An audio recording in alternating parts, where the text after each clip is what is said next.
చిన్నోడు గుమ్ము గుడిపెట్టాడు.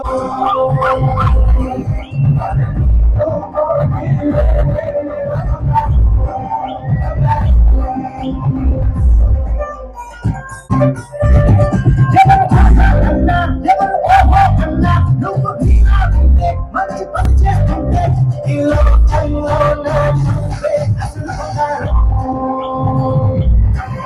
అది మంది మెచ్చే వాడే మెల్లగరం.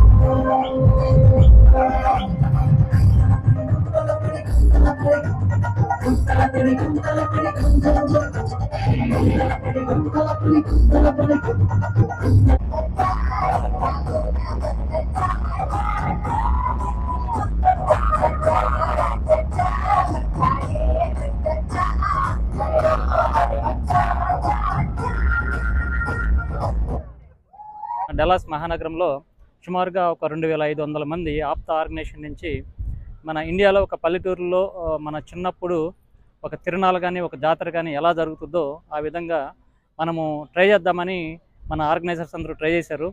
ఇంతకుముందు డాలస్లో కానీ చుట్టుపక్కల కానీ ఏ ఒక్క తెలుగు ఆర్గనైజేషన్ కూడా ఒక తిరునాళ్ళ జాతర టైప్లో ఎప్పుడు ట్రై చేయలేదు. ఇక్కడ లాజిస్టిక్స్ ఇవన్నీ ఎలా ఉంటాయని ఫస్ట్ టైం ఒక ఎక్స్పెరిమెంటల్గా ఆర్గనైజర్స్ చాలా కష్టపడి ఒక కిడ్స్ రైడ్సే కానివ్వండి, లేదంటే తర్వాత ఉమెన్స్కి నేను ఎస్పెషల్లీ షాపింగ్ రిలేటెడ్ థింగ్స్ కానీ కల్చరల్ ఐటమ్స్ అన్ని ఏజ్ గ్రూప్స్కి, పిల్లలకి, మహిళలకి, పురుషులకి అందరికీ అన్ని ఏజ్ గ్రూప్స్కి ఒక ప్రోగ్రామ్ లాగా డిజైన్ చేసి ఫుడ్ ఫెస్టివల్ ఇంకా వాట్ నాట్ ఎవ్రీథింగ్ అనమాట. మన ఇండియాలో ఒక తిరునాళ్ళ ఒక జాతర ఎలా ఉంటుందో ఆ కైండ్ ఆఫ్ లుక్ తీసుకొచ్చారండి.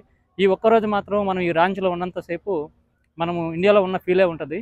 సో డెఫినెట్గా this is a very good success and congratulation to all the organisers, volunteers and the leadership. డెఫినెట్గా ఇలాంటి ఈవెంట్స్ వల్ల మన కల్చర్ కానీ మన యొక్క యూనిటీ కానీ, లేదంటే మనం ఎప్పుడో బిజీ స్కెడ్యూల్లో ఇలా కలుసుకోవడం అనేది కూడా చాలా అరుదుగా జరిగే సంగతి. సో ఇలాంటివి జరిగినప్పుడు మనలో ఉన్న ఐకమత్యం కానీ, మన సంస్కృతి కానీ మనం అందరం కలిసి ఇంకా ముందుకు తీసుకెళ్ళడానికి చాలా దోహదపడతాయండి. జై ఆప్తా అగైన్.